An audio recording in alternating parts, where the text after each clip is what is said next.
Здравчето не више да го живите. Можете да замислите што се случило после. Што се случило после. Се уште осеќам дека е некаде и дека ќе се врати. Значи, не можам да ја преболам. Не можам.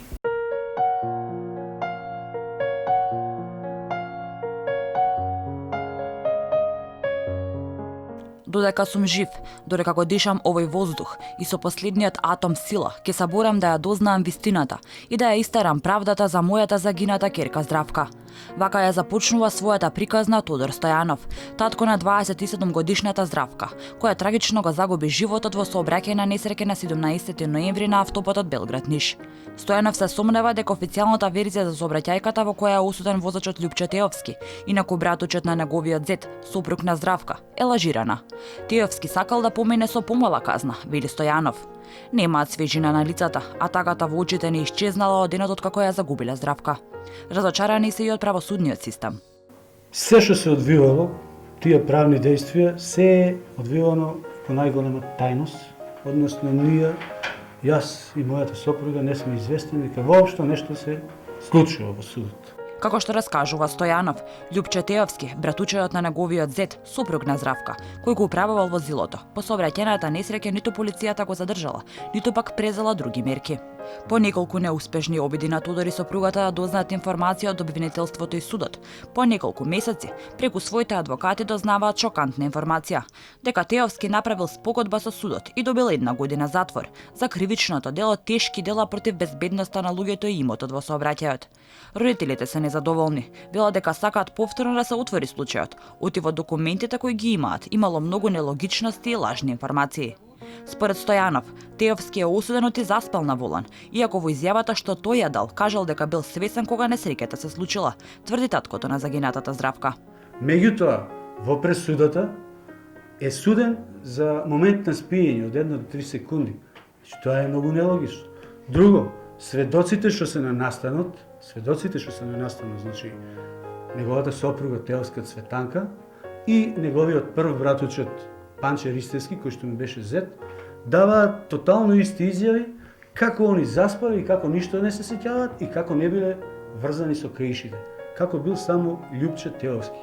Како е направено вештачењето, не ми е јасно. На кој остов, дале дека возело 102 возилото. Тоа е направено тенденциозно по мое, бидејќи каде што се случила сообраќајката, ограничувањето на брзина на движење е 120 км. Трагедијата се случила кога Здравка и нејзиниот сопруг, заедно со парот Теовски, се враќале од Белград, на 30 на километри после градот. За Тодорови е чудно што во записникот пишува дека полицијата била известена за несреќата околу 1 час потоа или половина час откако брзата помош веќе констатирала смрт на Здравка. Барајќи одговори на нелогичностите, Стојанов неколку пати оди до Велешкото обвинителство со цел да разговара со надлежната обвинителка Анастасија Миланова, но не го пуштаа да влезе. Ова предизвикало поголеми проблеми за Стојанови. Оти еден ден, Стојанов ја сретнува Миланова на улица, крај нејзиниот автомобил во Велес и како што вели, културно ја прашал зошто случајот е така завршен и нема никакви информации. Стојанов вели дека Миланова му одговорила дрско, дека за неа случајот е затворен. Ова било повод за таткото на Здравка наскоро да биде приведен во полиција. Оти Миланова пријавила дека се чувствувала загрозена. Сега Стојанов минува низ нова голгота. Против него е покренато обвинение за кое може да лежи и казна затвор до 5 години. Зарем за тоа што прашав ке ми судат, а Теовски кој го возеше возилото кога загина Здравка, доби само 1 година за трешетки, прашува Стојанов. Господинот што го сторил кривичното дело, отишол да се спогоди, да се пазари за тоа колку сака да лежи затвор. А мене, нашите суди и обвинители сега ми се закануваат со затворска казна од 1 до 3 години, бидејќи си ја барам правдата за ќерката. Па и да ме осудат, јас ќе лежам, ако треба, но правдата еден ден ќе испадне, а нема зашто да ме судат, значи.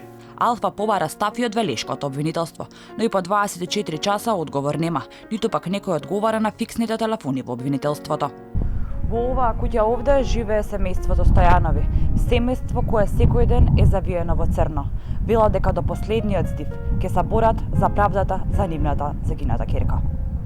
По смртта на нивното дете, животот на ова семејство станува се потежок, а како што велат, институциите не им помагаат, туку уште повеќе им отежнуваат. За мајката Валентина, најтешки се ноќите, кога легнува да спие. Оти кога го проверува телефонот, на него нема пораки од ќерка ѝ. Си ги препрочитува старите разговори и заспива во солзи. Еј, мамо, каде си? Мамо, тука ли си? Се навраќам на тие слики, на тие моменти. Како да е тука, не можам да кажам дека ја нема, а не да речем дека е мртва. За Тодор и Валентина борбата не завршува. Ќе ја бараат вистината и решени се да ја истераат правдата за нивната ќерка мирно да почива.